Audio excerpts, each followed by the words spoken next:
The 1960s and 70s were a very tumultuous time because people were protesting all over the place. They were protesting the war in Vietnam, they were protesting for civil rights, but mostly we're going to be talking about the protest of the war in Vietnam. It's a very controversial war. Slightly over 50% of the public approved the war at the beginning, but then that number went way down as the war went on. Some people thought that it was the duty of the United States to protect South Vietnam, and those are the people who actually supported the war. For the opposition to the war, it started as a religious movement from Quakers and Unitarians because they believed in nonviolence, but then some more secular organizations like SANE started forming. When the movement moved into the colleges and the young people got involved, they created organizations like SPU, which was the Student Peace Union, and later in 1965, SDS, which was Students for a Democratic Society. They were more radical than SPU. Civil rights leaders also, like Martin Luther King Jr., got involved in the protest movement because of higher black death rates than white in the war, which showed how they were treated. And also, the war in Vietnam took away focus from civil rights and other domestic problems that were in the United States. Some events that spurred further protests were in 1970. February was the My Lai massacre, and April was the invasion of Cambodia. These sprouted huge protest movements. So the types of protests, teachers organized seminars to educate people about the moral issues with the war, and this was very similar to Freedom Summer. Also, there were some marches on Washington. There was also some violent protests, such as vandalism and attempted arson on draft boards.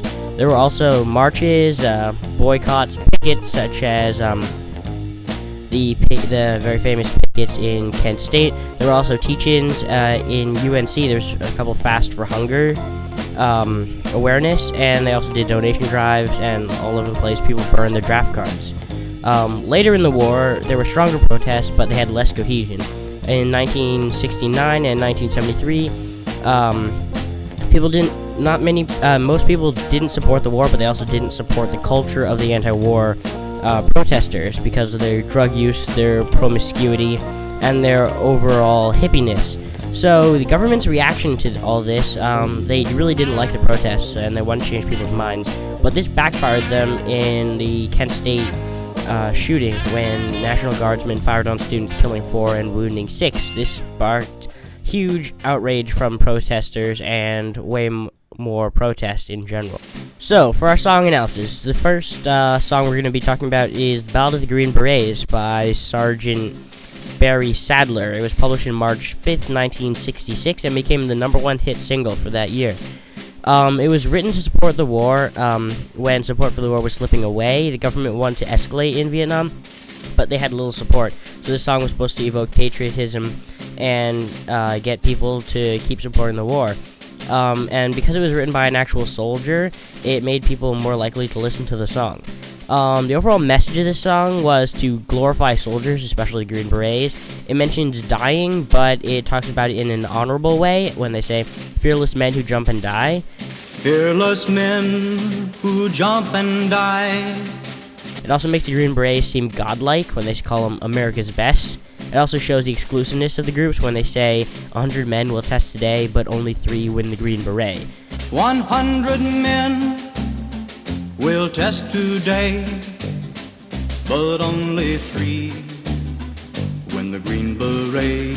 The song itself has a patriotic snare drum in the background, which shows militarism and patriotism. It gives the whole song a more ceremonious and sacred feeling.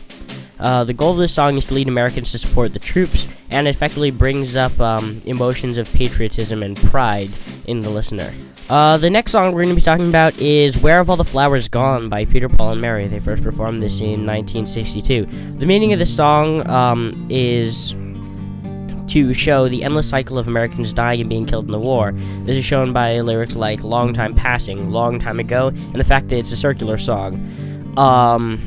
It also shows how soldiers are actually drafted husbands. They are normal citizens when it says, where have all the husbands gone? Gone to soldiers. Where have all the soldiers gone? They've gone to graveyards. Since it's a circular song, it can go on infinitely. This represents the cycle of death, life and death, which is very interesting. It also shows the childishness of war when they say, "Oh, when will they ever learn?" Oh, when will they ever learn? Oh, when will they ever learn? The feeling of the song, it mainly has a feeling of sadness. It doesn't actually attack the war movement. It just shows and expresses regret that the movement's happening. And they say, "Oh, when will they ever learn?" It shows the uselessness of the war. It's sung with so much sadness and feeling that it makes it feel like Peter, Paul, and Mary have actually lost somebody in the war, and makes the song more powerful. And it also shows the pointlessness of the war when people, when the lyrics ask, "Where have all the blank gone?" It shows the changing of the country. The goal of this song is to bring people together, which is the standard goal of folk songs, and it also shows people the uselessness of war. It doesn't actually attack the war, but it educates people about how bad the war really was. For the comparison, they have a few similarities. First of all, neither one attacks the other side, and they also use emotions to sway people's minds to their side. They use pride versus sadness. They also use death, but they use it in different ways. They have many more differences. First of all, one is for the war, one is against the war. They also represent different groups of people. Where Have All the Flowers Gone represents people who dislike the war, are sad about death. Things More Useless also represents more northern, liberal, democratic people. Whereas Ballad of the Green Beret represents people who think it's our duty to protect South Vietnam and believe that soldiers are doing a great duty to the world. And this also represents more middle American, southern, western, more proper Americans. The songs treat death differently. Where Have All the Flowers Gone treats death as a sad, pointless thing and an unending thing, whereas the Ballad of the Green Berets represents death as a valiant, prideful, honorable thing to do. They also associate different emotions with war. Where Have All the Flowers Gone associates sadness, where Ballad of the Green Berets associates patriotism. They also portray soldiers differently.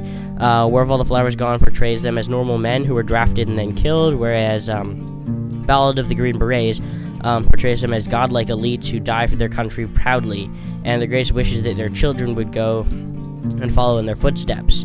When it says, "Put silver rings on my son's chest, make him one of America's best." These songs are important because they tell us a lot about the culture and the importance of music as a form of protest. Music is important as a form of protest because it can be spread to many people very easily, and it also uses emotions to play with people's minds. It shows us about the time period because it talks about the different types of people in the country. It shows the different viewpoints on the war, and it also shows emotions of the citizens at the time. So it basically gives us a good cross-section of that period in time.